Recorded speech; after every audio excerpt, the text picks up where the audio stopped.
Bonjour à tous. C'est une joie pour moi d'être avec vous. C'est pas la première fois que je viens dans ces locaux et que je prêche ici.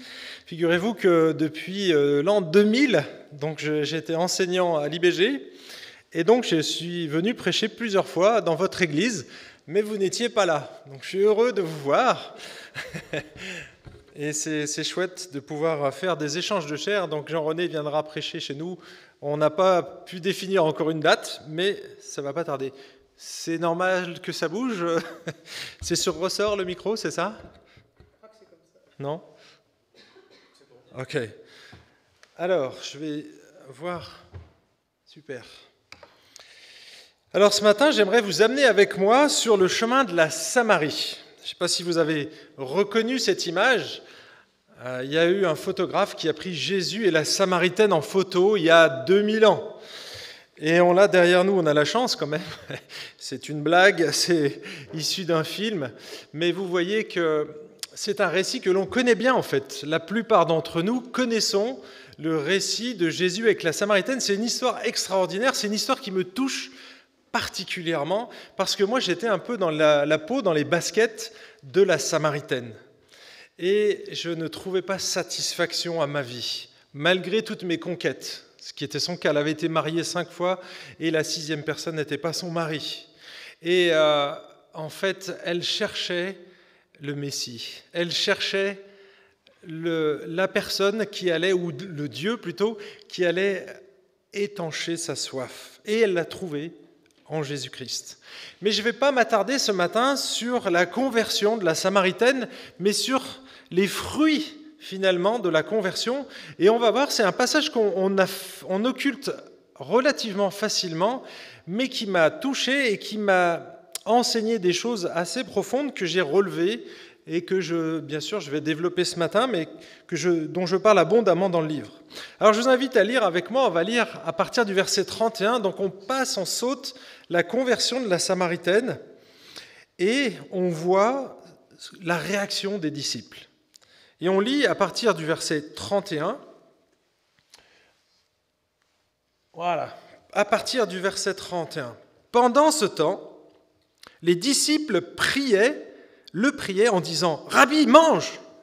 Mais il leur dit « Mais j'ai à manger une nourriture que vous ne connaissez pas. » Les disciples se disaient donc les uns aux autres « Mais quelqu'un lui aurait-il apporté à manger ?» Jésus leur dit « Ma nourriture est de faire la volonté de celui qui m'a envoyé et d'accomplir son œuvre. Ne dites-vous pas qu'il y a encore 4 mois jusqu'à la moisson? Eh bien, je vous le dis, levez les yeux et regardez les champs qui sont blancs pour la moisson. Déjà, le moissonneur reçoit un salaire et amasse du fruit pour la vie éternelle, afin que le semeur et le moissonneur se réjouissent ensemble. Car en ceci, ce qu'on dit est vrai, l'un sème, l'autre moissonne. Je vous ai envoyé moissonner ce qui ne vous a coûté aucun travail. D'autres ont travaillé et c'est dans leur travail que vous êtes entrés. Plusieurs Samaritains de cette ville crurent en Jésus à cause de la parole de la femme qui rendait ce témoignage. Il m'a dit tout ce que j'ai fait. Aussi, quand les Samaritains vinrent à lui, ils le prièrent de rester auprès d'eux, et il resta là 2 jours. Ils furent encore beaucoup plus nombreux à croire à cause de sa parole, et il disait à la femme, « Mais ce n'est plus à cause de tes dires que nous croyons, car nous l'avons entendu nous-mêmes, et nous savons que c'est vraiment lui, le Sauveur du monde. » Et on arrête notre lecture de la parole de Dieu ici.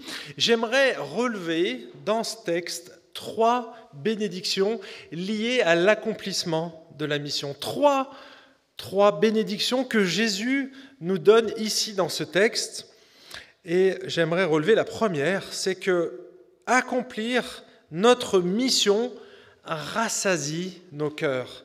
Accomplir notre mission rassasie nos cœurs. Donc vous l'avez vu, c'est le verset 31 ici. Visiblement, pendant que Jésus annonçait l'évangile à la Samaritaine, ses disciples étaient allés faire des courses. Ils étaient probablement allés à la Migros du coin ou à la Coop et ils avaient ramené des sandwichs, des kebabs, on va dire, parce que c'était des Juifs. Alors c'était la Migros cachère, on est d'accord. Mais ils étaient probablement revenus avec leur sac et j'imagine qu'ils ont étendu une couverture par terre et ils n'ont pas commencé leur repas tout de suite. Ils ont attendu que Jésus soit prêt.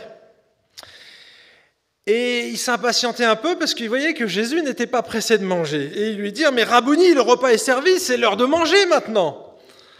Mais Jésus ne réagit pas du tout comme il l'aurait souhaité en disant « Bah oui, moi aussi j'ai faim. » Non, vous avez vu la réponse qu'il leur donne. « Mais moi j'ai à manger une nourriture que vous ne connaissez pas. » Et alors là, les disciples, ils captent absolument pas ce qui est en train de se passer, comme la plupart du temps. Ils réagissent d'une autre manière.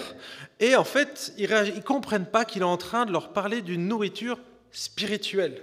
Et donc, alors que les disciples sont en train de se concentrer sur leur sandwich, le pain d'en bas, Jésus veut les faire réfléchir au pain d'en haut. Vous voyez, il y a une nourriture terrestre et il y a une nourriture céleste. Et donc, on voit ce contraste, voilà. Donc, Jésus veut attirer leur regard sur l'autre nourriture. Et eux, ils sont concentrés sur le sandwich d'en bas. Dieu, et ici Jésus, va leur donner une clé d'interprétation, parce qu'on est dans un dialogue de sourds. Quand ils parlent d'une chose et qu'ils comprennent autre chose, vous voyez, on ne se comprend pas. Ça vous arrive peut-être aussi à vous de discuter avec des amis sur un plan, et en fait, on voit qu'on ne peut pas se comprendre. Des fois, c'est dans le couple. On ne se comprend pas parce qu'on ne parle pas au même niveau. Et Jésus est exactement là. Donc il va leur donner une petite clé d'interprétation et il va leur dire « Mais ma nourriture est de faire la volonté de celui qui m'a envoyé et d'accomplir son œuvre. » Jésus était pleinement rassasié en accomplissant la volonté de son Père et donc la mission pour laquelle il avait été appelé. Si on résume en gros le ministère de Jésus, on sait qu'il est venu pour accomplir la loi et non l'abolir.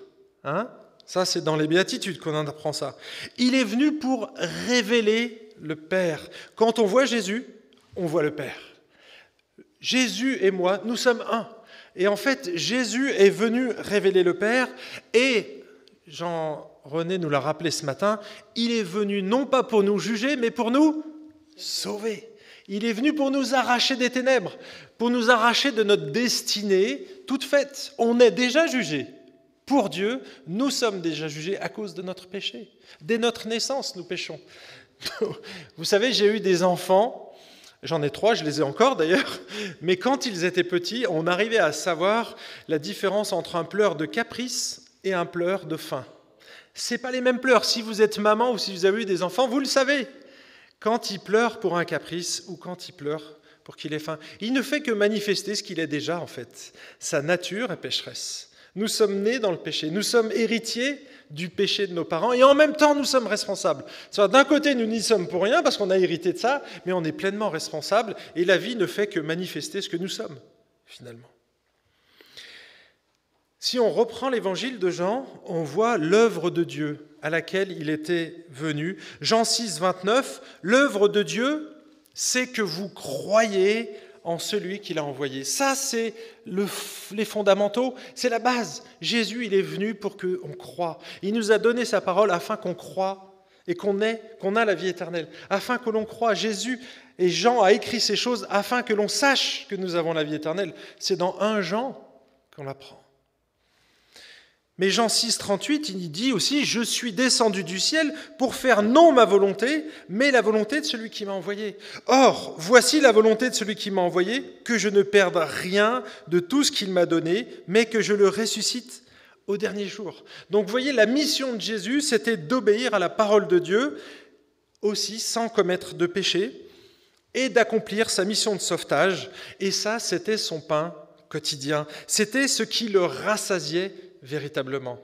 Obéir à la parole de Dieu était sa nourriture. Mais mes amis, il en est de même pour nous.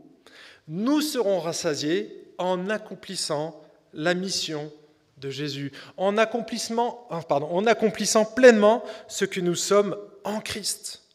Finalement, l'épanouissement du chrétien vient avant tout de ce qu'il arrive à vivre, ce qu'il est déjà en Christ. Notre épanouissement spirituel est lié au moins à 2 choses. La première, à notre obéissance à la volonté morale de Dieu. Si vous obéissez à Dieu, il y a une joie particulière pour le croyant. Parce qu'on sait qu'on plaît à notre Père. Et donc il y a une joie dans l'obéissance, et ça nous nourrit. Ça nourrit notre âme. Il y a des choses qu'on ne comprend pas, mais si on y obéit, eh bien il y a une joie particulière qui se manifeste. Et la deuxième chose qui est liée à notre épanouissement spirituel, c'est l'accomplissement de notre représentation de Christ, l'accomplissement de notre mission. On doit et on est ses ambassadeurs ici-bas. Alors bien sûr, c'est lié à la fois, et il faut garder cet équilibre, entre la sanctification, c'est-à-dire notre ressemblance à Christ dans son caractère. On doit ressembler à Jésus dans notre caractère, dans nos motivations. Et c'est pour ça qu'il faut lire les Écritures, pour qu'on comprenne le cœur de Dieu, le cœur de Jésus. Il nous manifeste le Père. Et ça, c'est la sanctification. Dieu va transformer notre être. Et quand j'ai compris ce que je suis, je vais essayer de me rapprocher le plus possible de ce que je suis déjà en Christ. Et la deuxième chose, eh bien, c'est notre mission. Et là, encore une fois, c'est la ressemblance à Christ, mais dans notre zèle, dans nos prières et dans nos actions. Et là, c'est la mission de Jésus pour sauver le monde. Alors nous, on n'a à sauver personne, c'est Jésus qui l'a fait. Mais il veut nous utiliser dans ce grand processus de l'évangélisation. Il veut nous utiliser. En fait, à la lecture de ce texte, je comprends que notre mission d'ambassadeur, elle ne va pas être facile. Regardez ce que dit Paul dans 2 Corinthiens 5, parce qu'il résume finalement ce que nous sommes en Christ. C'est le passage où il dit « Nous sommes une nouvelle création, les choses anciennes sont passées, voici toutes choses sont devenues nouvelles. » Ok, ça c'est ce que nous sommes en Christ, c'est notre nouvelle identité. Et donc, avant les impératifs, il y a toujours l'indicatif. Et là, l'indicatif, c'est ce que tu es en Christ. Et regardez ce que nous sommes. Et tout cela vient de Dieu qui nous a réconciliés avec lui par Christ et qui nous a donné le service de la réconciliation, car Dieu était en Christ, réconciliant le monde avec lui-même sans tenir compte aux hommes de leurs fautes, et il a mis en nous la parole de la réconciliation. Et regardez ce qu'il dit au verset 20, « Nous sommes donc ambassadeurs pour Christ. » Mes amis, c'est ce que nous sommes.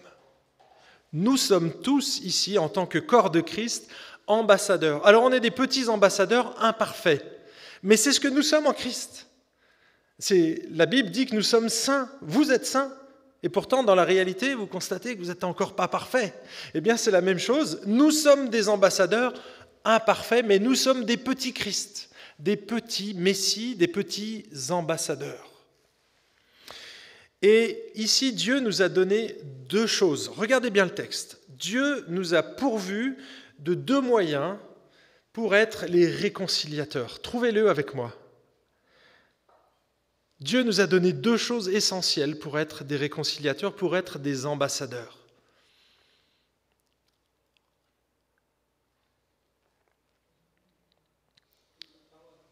Alors, qu'est-ce qu'il a fait ?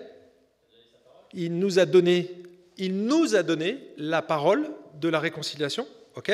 Il nous a donné, donc c'est à nous. Et quelle est la deuxième chose qu'il nous a donnée ?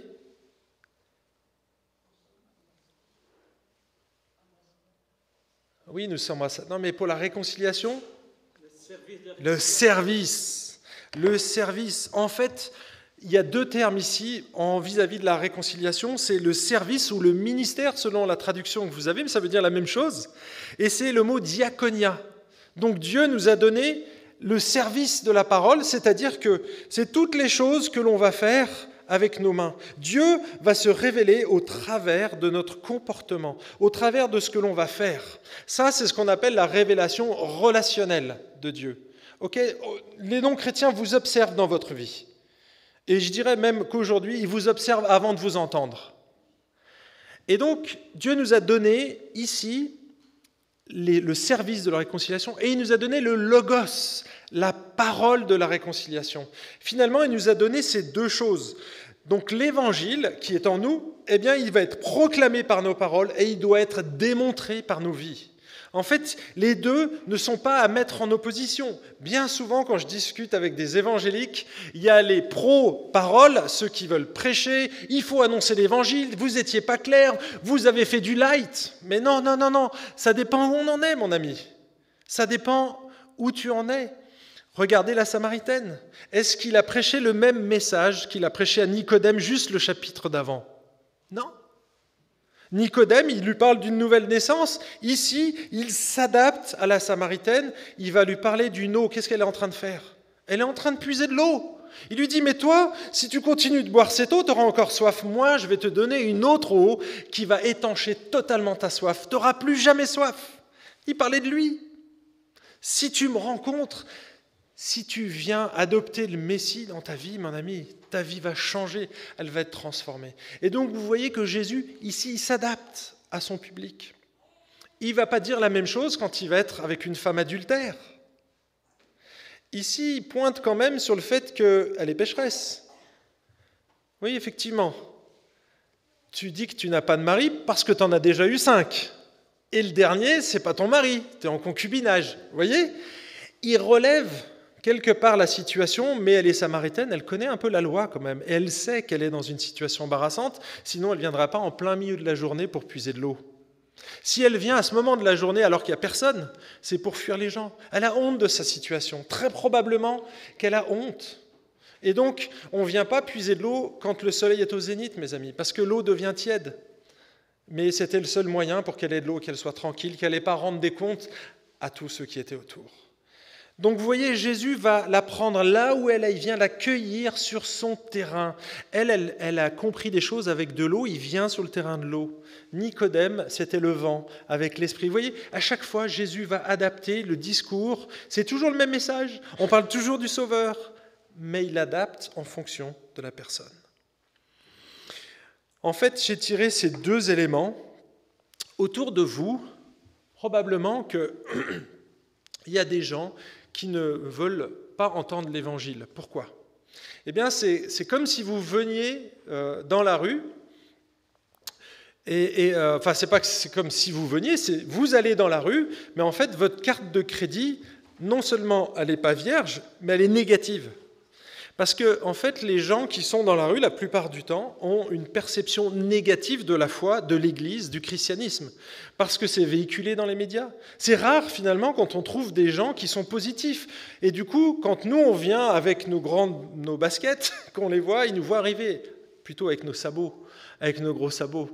Et ils nous disent, non, c'est bon, j'ai goûté le christianisme. J'ai été abusé dans mon enfance, j'ai eu ci, j'ai eu là. En fait, vous avez beaucoup de gens autour de vous qui ont vécu des traumatismes quand c'est lié au christianisme.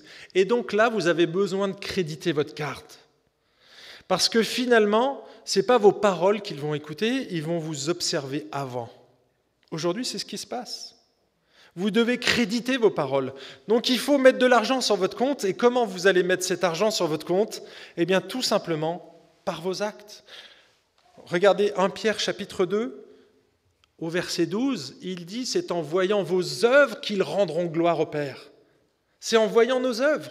Finalement, la parole, elle vient après et elle est nécessaire parce que, en fait, ce n'est pas parce que vous faites des bonnes œuvres que les gens vont être sauvés. C'est parce que vous allez leur expliquer, vous allez donner du sens à vos actes.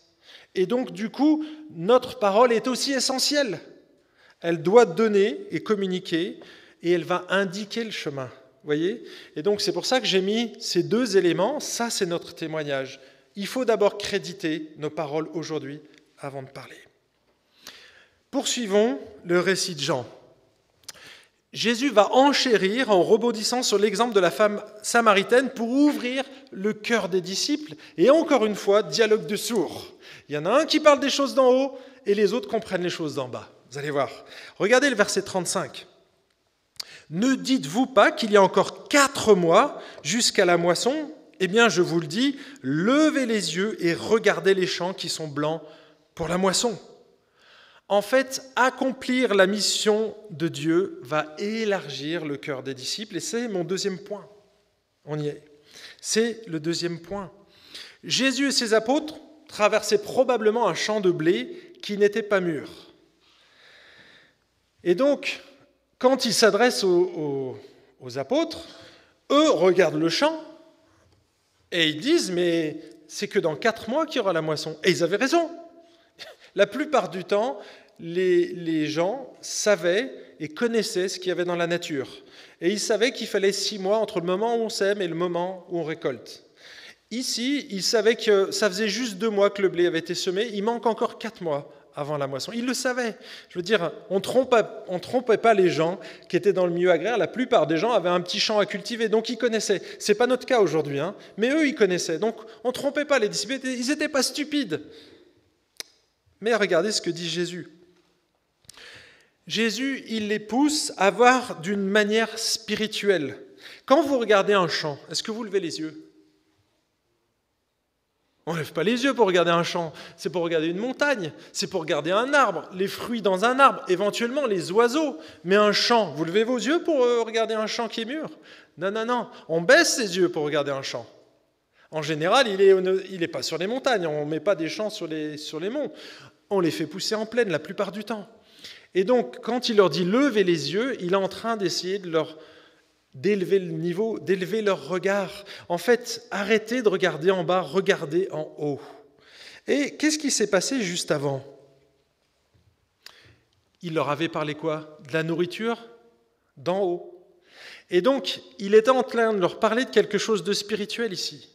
Il leur dit, les amis, regardez la Samaritaine. Ça, c'est un épi, et il était déjà mûr.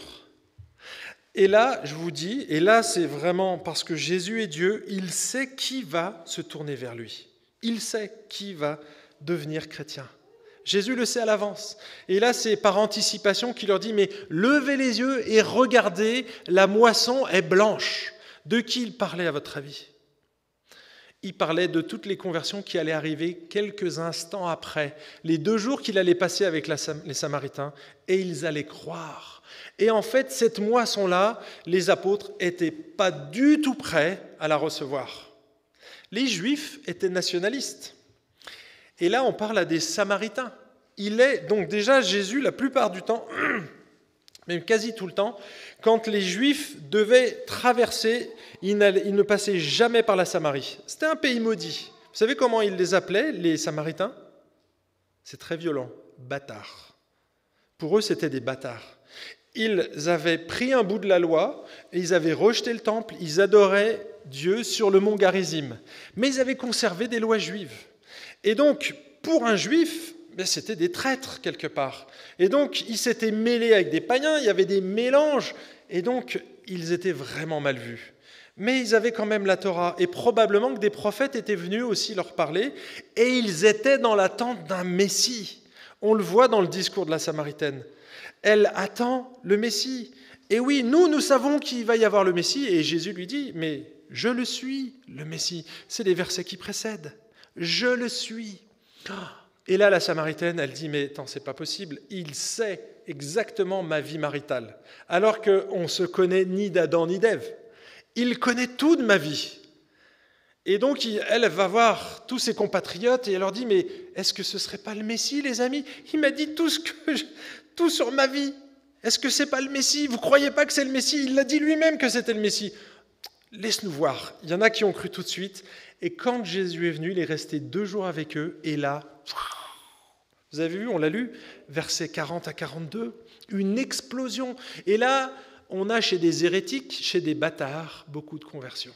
Ça ne vous fait pas penser à un prophète dans l'Ancien Testament qui ne voulait absolument pas que les Ninivites aient le salut ? Jonas. Jonas était un patriote, c'était un nationaliste et il était devenu raciste. Eh bien, ici, les disciples ont un cœur un peu étriqué, parce que pour eux, le salut vient des Juifs, ça c'est vrai, mais il était réservé qu'aux Juifs, ça c'est faux. La preuve, c'est que la Samaritaine s'est convertie. La preuve, c'est que d'autres Samaritains vont se convertir et que la moisson, elle était beaucoup plus grande que ce qu'ils s'imaginaient. Et Jésus veut leur ouvrir le cœur, il veut élargir leur vision. Godet dit, maintenant, il en contemple d'avance les résultats dans ces Samaritains qu'il va amener au salut. Et là, on voit encore une fois que Jésus est Dieu. C'est une preuve de sa divinité parce qu'il sait qui va venir à lui. Extraordinaire. Nous, on ne peut pas savoir, mais Jésus, lui, le sait. Il sait qu'il va y avoir une moisson abondante. Alors, qu'est-ce qu'on peut tirer comme application pour nous ce matin ? Bien, moi, je pense qu'il ne faut pas faire comme les disciples qui se croyaient supérieurs. On n'est pas meilleur que ceux qui nous entourent. Vous savez, l'Église, ce n'est pas un peuple de gens meilleurs que ceux du monde. Parfois, les gens font des œuvres bien plus belles que celles des églises. Nous, on est des rachetés.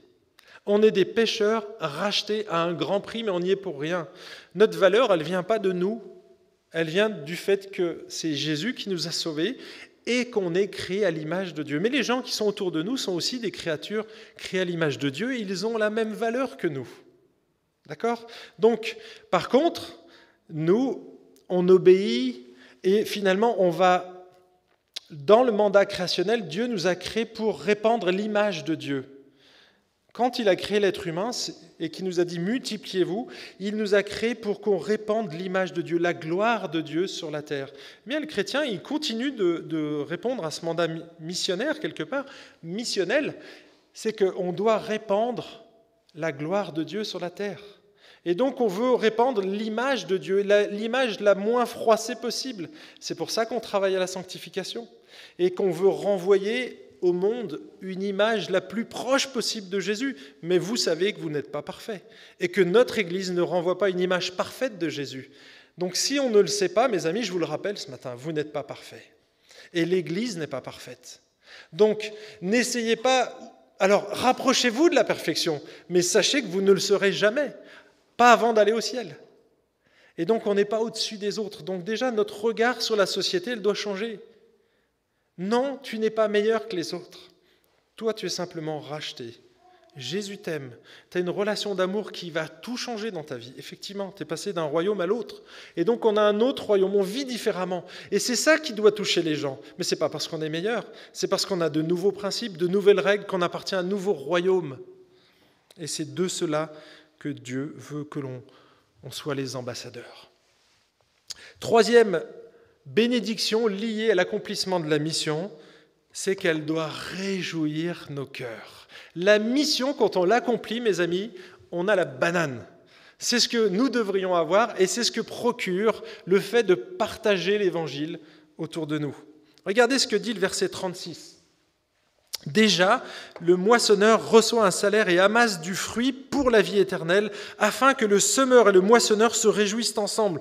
Car en ceci, ce qu'on dit est vrai, l'un sème, l'autre moissonne. Je vous ai envoyé moissonner ce qui ne vous a coûté aucun travail. D'autres ont travaillé, et c'est dans leur travail que vous êtes entrés. Ici, il est en train de parler des moissonneurs, et c'est ce que les apôtres allaient faire. Le moissonneur, c'est celui qui récolte. Il arrive à la fin du processus. Finalement, le moissonneur, il a le travail le plus facile et le plus plaisant. Moi, je le compare un peu à une sage-femme pour le royaume de Dieu. Vous imaginez ces femmes qui sont là, elles ont le privilège d'accompagner la naissance du bébé. C'est un moment magique qui est extraordinaire, qui est délicat, mais en réalité, elles ne font pas grand-chose. Elles font qu'accueillir ce qu'on leur donne quelque part. Vous savez, j'ai eu 3 enfants, j'ai assisté aux 3 naissances de mes enfants. Moi, mon rôle était génial. Moi, j'ai vu la naissance de mes enfants, mais mon rôle était relativement facile, j'ai juste dû couper le cordon. Bon, après, j'ai 20 ans de galère pour les éduquer, mais sur le moment, c'est facile. Tout le boulot a été fait par ma femme. Et c'était dur, mes amis. La gestation a été lourde.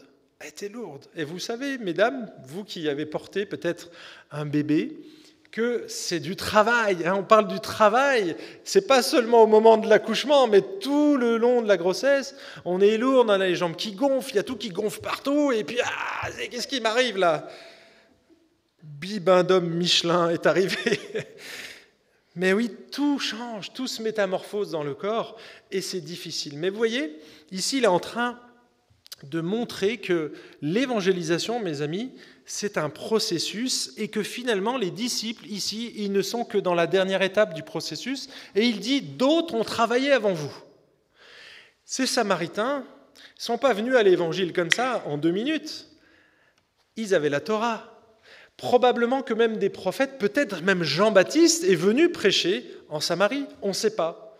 Mais en tout cas, on sait qu'il y a des gens qui sont passés avant, parce que quand Jésus il arrive, il y avait une attente du Messie. Mes amis, aujourd'hui, est-ce qu'il y a une attente du Messie dans la société?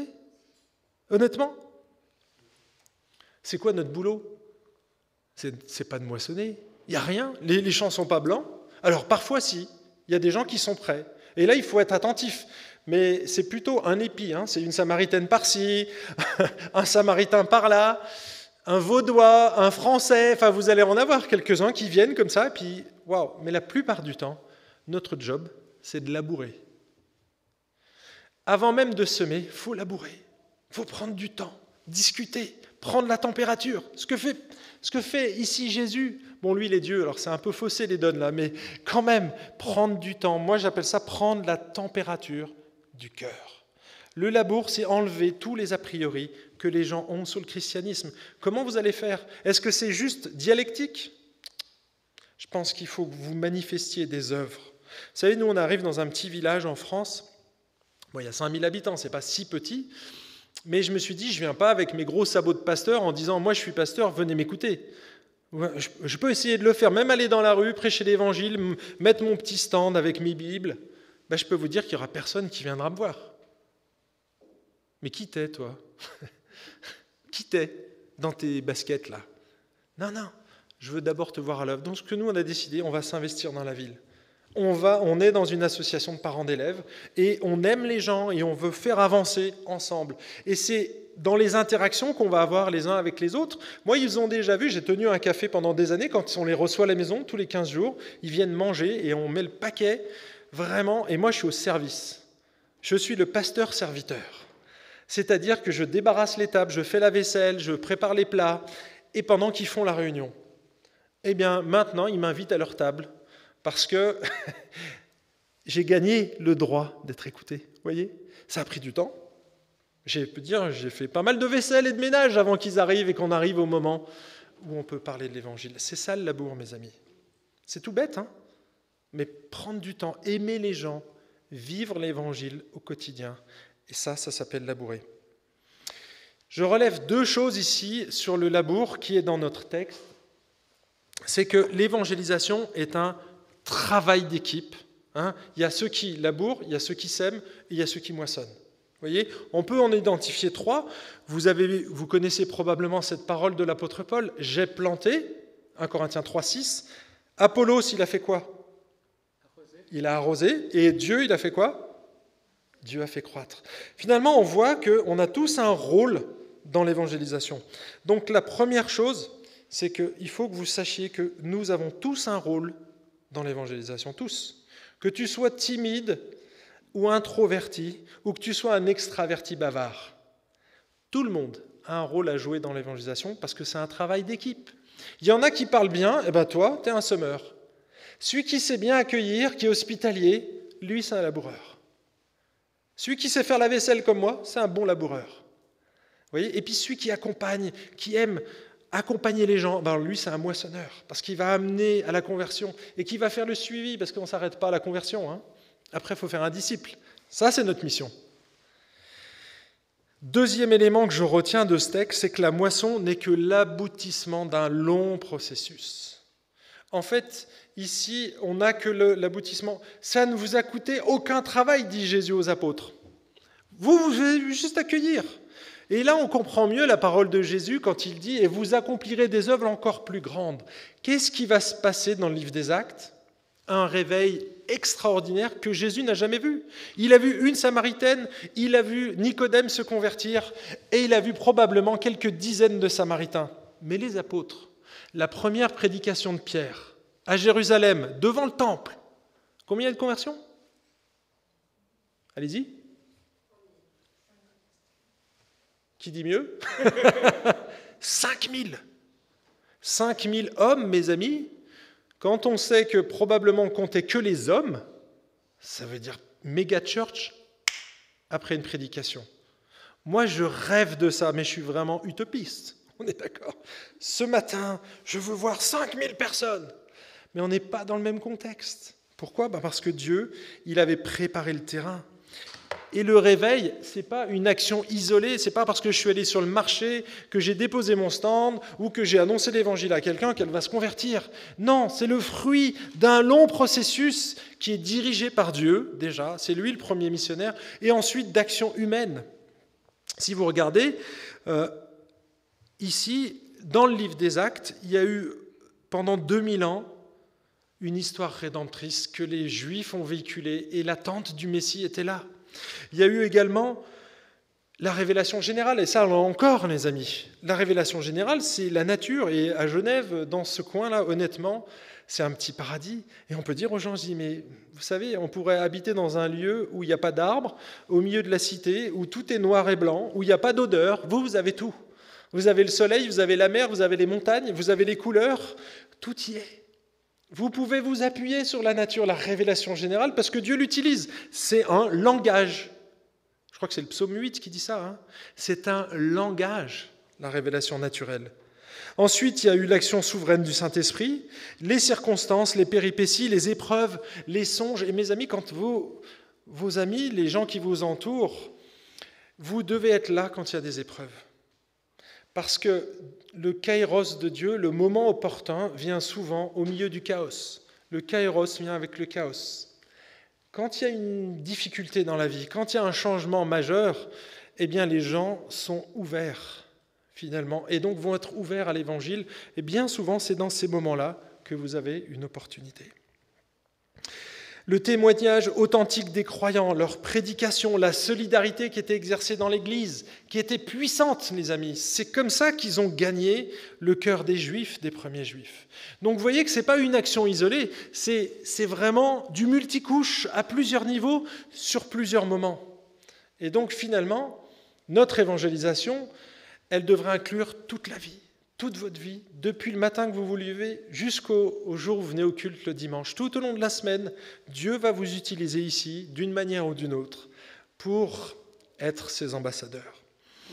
Alors, je ne sais pas combien de temps je dispose, je peux rentrer un peu plus dans le détail là. J'ai dépassé déjà ? Oui, peut-être pas trop de détails à ce stade. Ok, alors du coup, juste vous donner quelques éléments. En fait, dans le Nouveau Testament, on repère 3 étapes. Il y en a une 4e, mais il faut la faire à toutes les étapes. La première, c'est labourer. La 2e, semer. La 3e, récolter. Et à toutes les étapes, on doit prier. Et ça, c'est ce que j'ai appelé l'arrosage.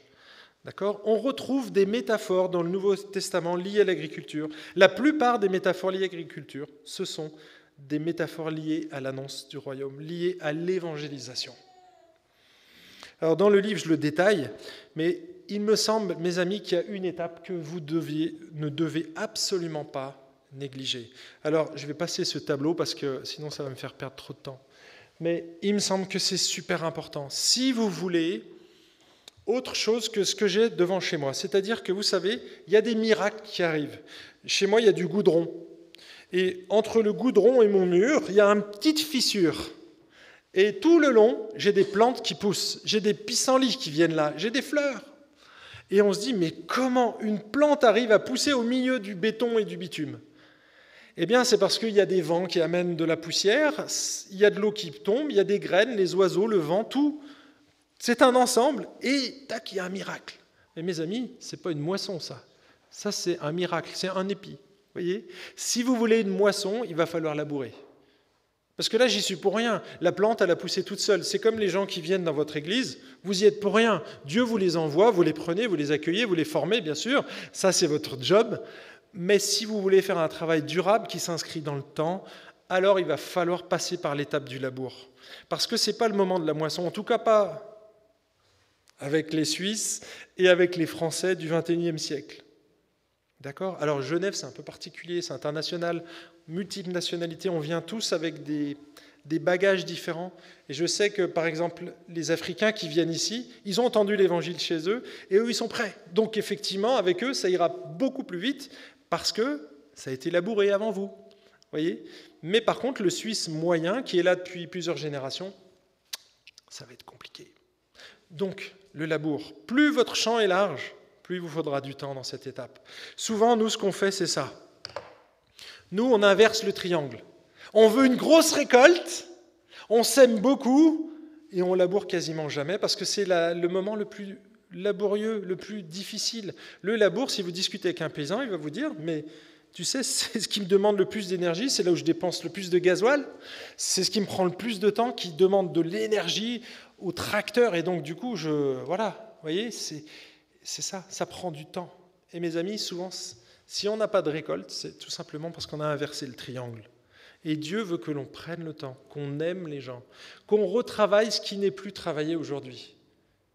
Parce que le christianisme, il est bien loin de la préoccupation de nos contemporains. Parce que le Messie, mes amis, c'est un Messie politique aujourd'hui qu'ils attendent. Ce n'est pas un Messie sauveur.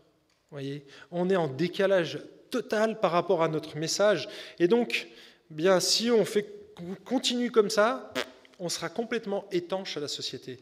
Et donc, c'est à nous de les aimer, à nous de remplir notre carte de crédit et de manifester des œuvres qui vont leur donner envie d'aller plus loin. On prie ? Seigneur, on veut te remercier pour ta parole qui est puissante. Merci pour cet exemple de la Samaritaine, mais aussi de Jésus, de la leçon qu'il donne à ses disciples. Seigneur, c'est tellement extraordinaire ce que tu arrives à faire, Seigneur, au travers de ta parole, au travers du Saint-Esprit, de manière totalement invisible. On ne voit pas, mais il se passe des choses.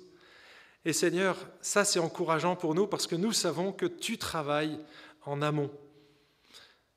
Déjà au travers de la révélation générale, mais au travers du Saint-Esprit, tu vas utiliser chaque circonstance, chaque fait de nos vies, les catastrophes parfois, pour nous amener plus proches de toi.